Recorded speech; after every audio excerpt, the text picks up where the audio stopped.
Indonesia mengalami paceklik medali emas di sektor renang putri SEA Games dalam 11 tahun terakhir. Dan, puasa emas tersebut berakhir pada SEA Games 2021 Hanoi.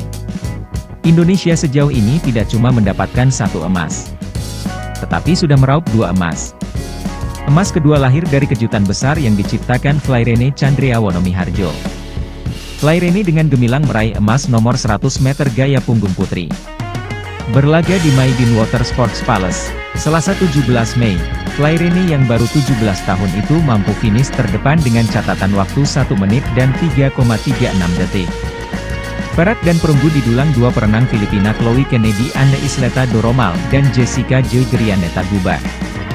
Chloe finish dengan catatan 1 menit dan 3,860 detik. Sedangkan Jessica membukukan 1 menit dan 3,780 detik. Medali ini buat Indonesia, negara tercinta, kata Flairene usai perlombaan dikutip dari siaran pers NOC Indonesia. Seneng banget bisa meraih emas. Sebab, aku juga baru masuk pelatnas 2022 ini.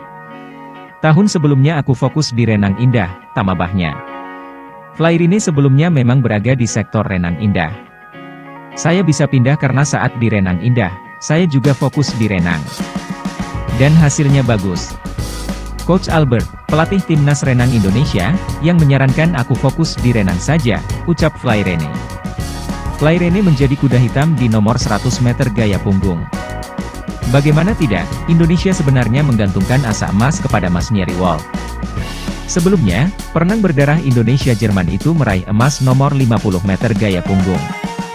Nyatanya, Mas Nyeri hanya berada di peringkat keempat dengan catatan waktu 1 menit dan 4,510 detik.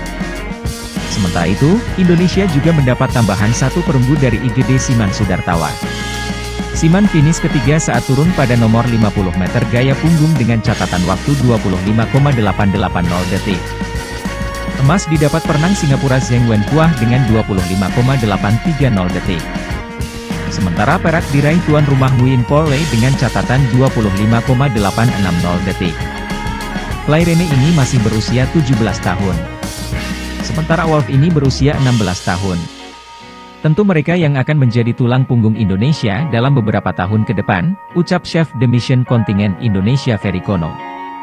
Saya rasa pembuktian di SEA Games ini membuat kita tahu anak-anak inilah yang perlu kita matangkan demi prestasi olahraga merah putih, tambah Ferry.